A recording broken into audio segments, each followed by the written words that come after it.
Welcome back to the Deep Dig of Sports Pod. I'm your host, Drew. My other host, right over there. What's up? It's D. Good to see you again. Be sure to hit that like button, drop some comments below, let us know your thoughts, but more importantly, subscribe, subscribe, subscribe, baby. Yep, we're just going to dig right into the new top 25 rankings for college football. Let's look at them here. Alabama has overtaken Texas after their exciting win versus Georgia. Any surprises there? You think Texas deserves to keep that top spot? No, I think that's the biggest game of the year. Obviously, you took on the one of the powerhouses in Georgia. I think that was the biggest game of the year. Whoever was going to win that game was going to be ranked number one. It's going to be interesting down the stretch to see how the SEC plays out, but I think that's 100% correct. Alabama looked great in that win. Of course, Georgia ended up coming back, which is why they stick around in that top five spot, but you can't knock it if putting Bama one and then putting Texas two. I think Texas, you got to understand, even if you're a Texas fan, that Bama team deserves the number one spot in the nation. Yeah, I agree. After the first half, especially they had against Georgia, and then to hold on in the way that the offense is looking with that receiver in Williams, it's crazy how good this Bama team, especially with the way Milroe's playing. I think they deserve it. So fireworks between those two when they show off later on in the season. Vanderbilt, we'll see if they can keep up with Bama this week, and Oklahoma's kind of reeling, so Texas should get that win. I expect at least this top four to hold steady for a while now. And number five, Georgia falling down a few spots. They have Auburn, who's been hot and cold this year. So I think Georgia should get back on track, right? 100%. They're going to get back on track. I think that's an automatic dub against Auburn. Texas has a bye this week, so it's going to be interesting to see now that Ohio State is actually playing teams with a pulse. What's going to happen? Like, how is that going to shake up the rankings? Because we've seen Ohio State beat up a bunch of tomato cans. What are they going to do against like their actual conference schedule? I'm interested to see it. I think that they're still going to look dominant, but I mean, you just never know this year, you know? All right, we're moving down. Oregon is number six, playing Michigan State this week, but we have Penn State, then Miami, Missouri, and Michigan, and I think Penn State moving up two spots is deservedly so, especially with Oregon too, because Miami and Missouri are teams that are winning, but are they really winning? Like they're kind of struggling. They're just getting by, and especially Miami with the controversial win at the end of it. Was it a touchdown pass? Was it incomplete? Are you agreeing with how these rankings are falling in the top 10 right now? Yeah, I think Penn State had a really good showing against Illinois this past week. I think that they showed that what they're going to be known for moving forward is that defense. That defense really locked down in the second half. No scoring from that Illinois team that was actually flying high coming into that matchup. So I think they deserve to move up a couple spots. I'm not sure. I'm comfortable with Miami moving down a slot. They showed that they're human. They're going to stick around. I think that they're going to win against Cal this week. College game day is going to be there. It's going to be a more hyped game than it really should be. Uh, so Yeah, I feel comfortable with that. everyone in the Bay is going to be out in Berkeley this Saturday. College Oh game yeah, day, 6 a.m. Be there. yeah. So that's going to be interesting. So I feel comfortable with Penn State jumping up ahead of them. Uh, this is where we're starting to get like okay, the little bit of iffy. Missouri, Michigan, USC, Ole Miss. Missouri, we've seen them. They almost lost to Vandy this their last game, which was 2 weeks ago now. They're going up against a sneaky good Texas A&M team that has a really good defense. They just switched quarterbacks, so we don't know what they're going to be with Marcel Reed at the helm, but they're going to be more dynamic, I would assume. Can they get this win? If so, that's a notch on their belt.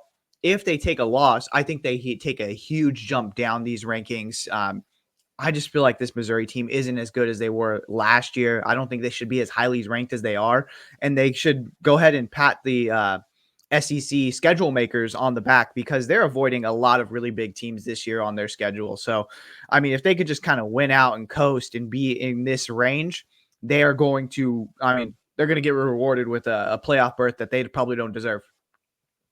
Yeah, I think this A&M team is going to get the win this week, and then you can start looking at them as a team. How far can they climb up the boards? Because they're ranked 25 right now. They're 4-1, and then beating a top 10 team. I think they can pull it off because Missouri hasn't exactly looked dominant this year. They're really skating by the skin of their teeth. I think the Aggies pulled this one out, and Missouri season effectively over at that point because they don't have the strength of schedule to really climb back into things.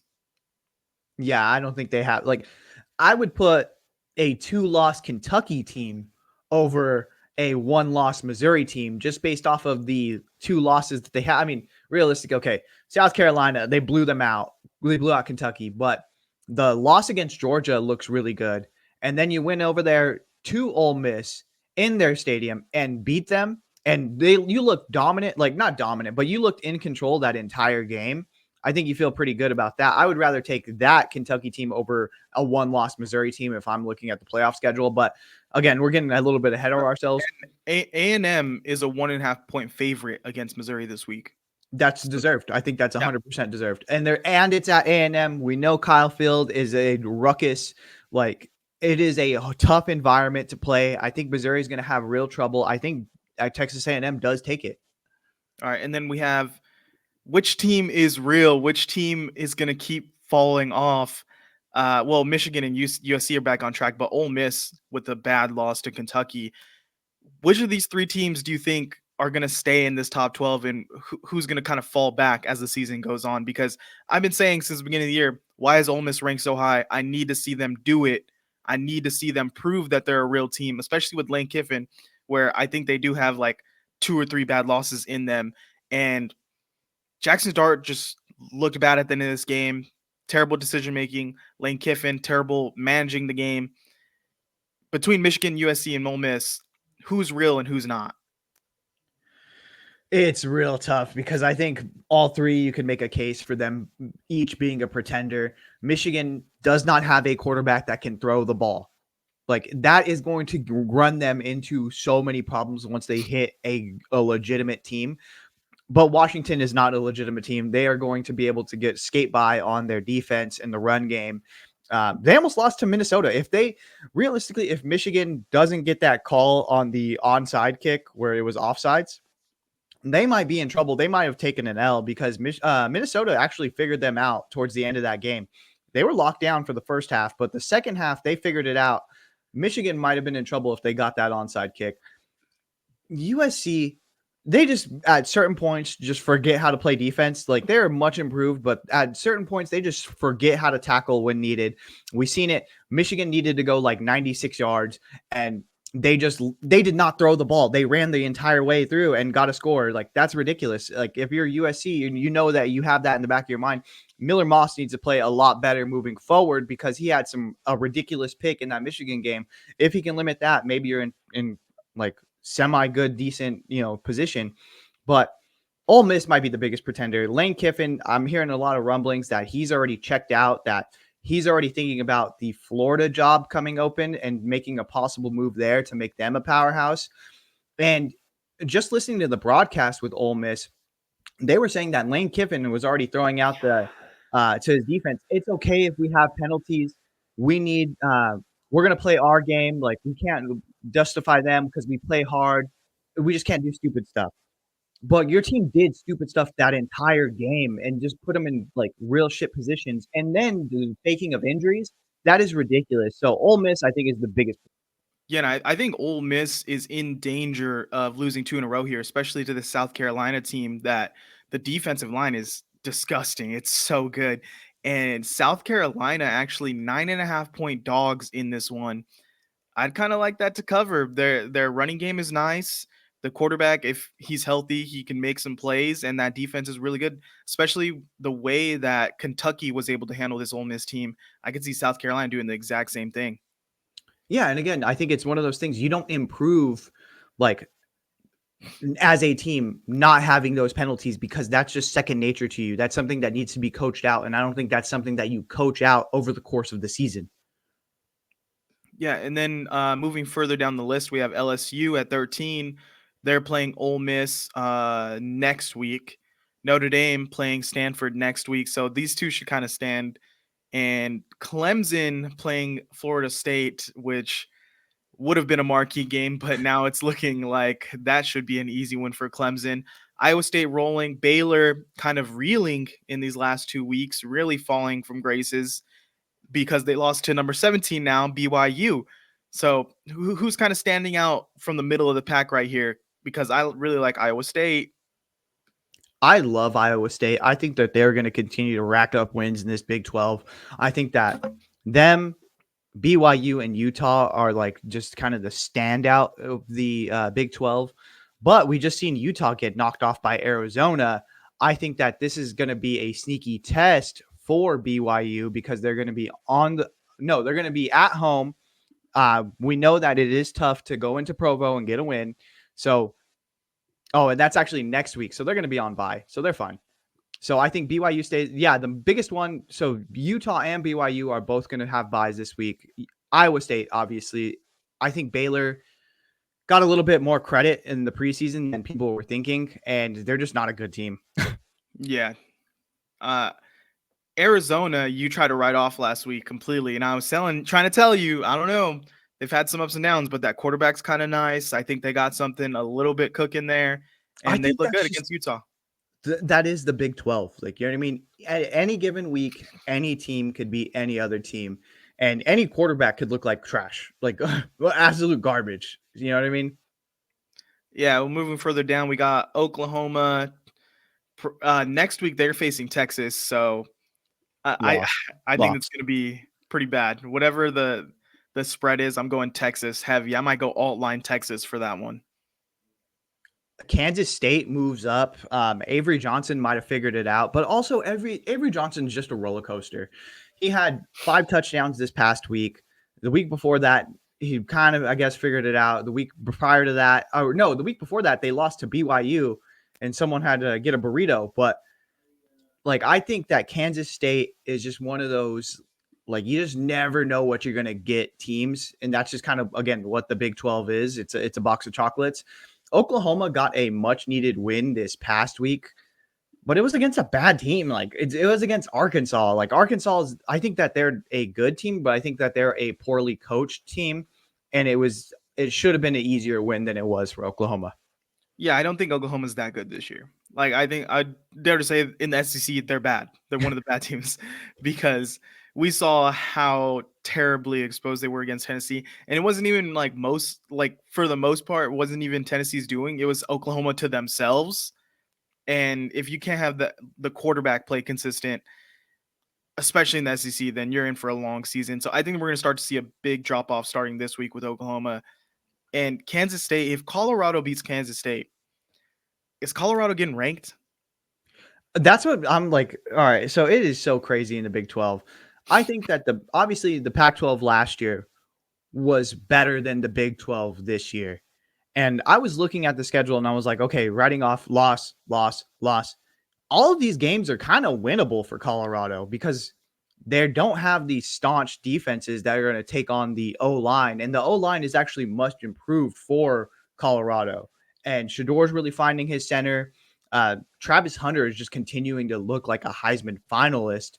Speaking of Heisman finalists, Ashton Jeanty, boy. Ashton Jeanty. He already has like 800 yards and 13 touchdowns. He has 840 something yards and 13 touchdowns, and he got pulled at halftime against Portland State with 0 touchdowns.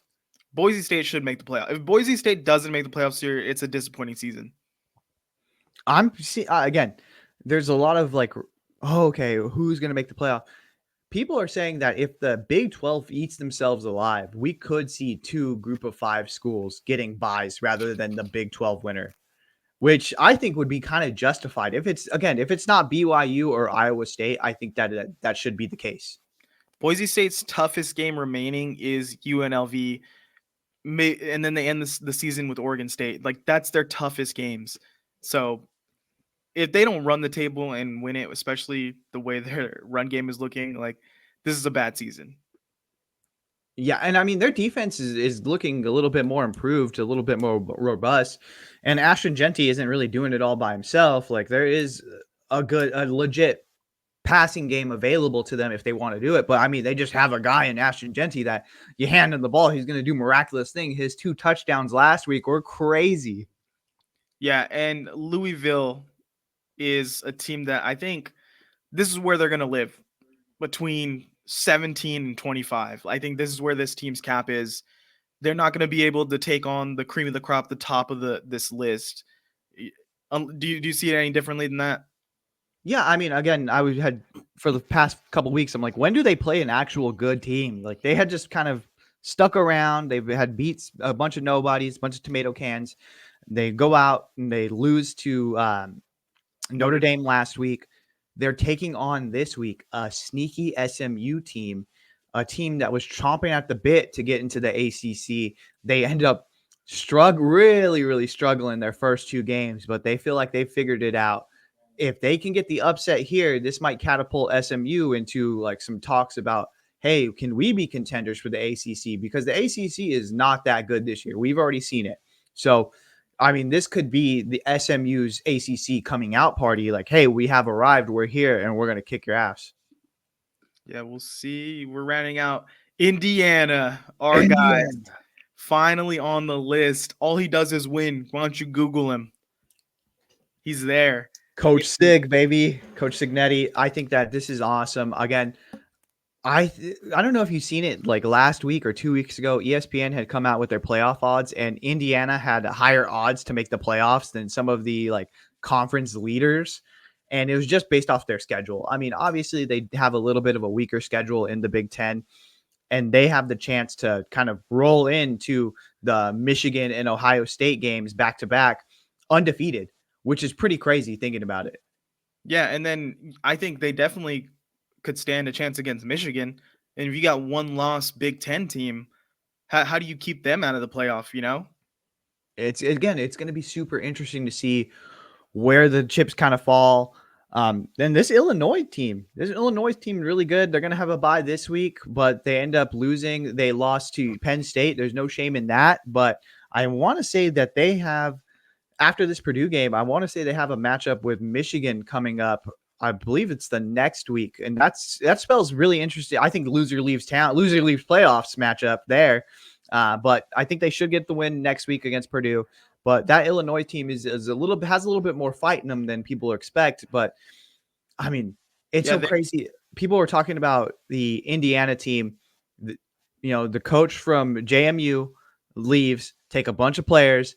He gets a better quarterback, and this is probably going to end up being a playoff team. I think so. And Illinois, so they have Purdue, they have number 10 Michigan, and then they have number 6 Oregon following that. So really going to see if Illinois is going to make some noise and sneak back into the playoff race. It's those 2 games that they really need to run away with. UNLV with a blowout, devastating win to Fresno State, and they get into the top 10, 25. Their path is there to make it to the playoff. Their path is lined up. They just have to keep winning, and winning you're in basically for this team. Yeah, but again, it's going to be tough. They're going to have to win the Mountain West, and Boise State is sitting there staring them at the face and like, hey, we can take you.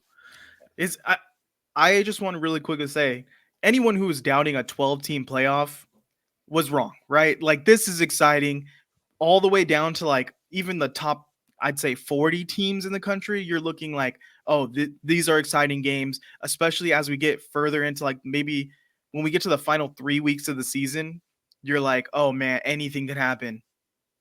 Yeah, I was already telling you, like back in week 2 when we had Arkansas take on Oklahoma State, I knew Oklahoma State needed to kind of run the table in order to get into this playoff or be a legitimate like contender. And Arkansas has a guy in Sam Pittman now still that is fighting for his job, and they are hoping to get into the playoff. And so it's like you see matchups like that all week 2, and you're like, dang, this has playoff implications. Ultimately, it doesn't moving forward, but each week you can make a argument for any one of these games and be like, okay, this is where we make our stamp here. This is going to decide our season.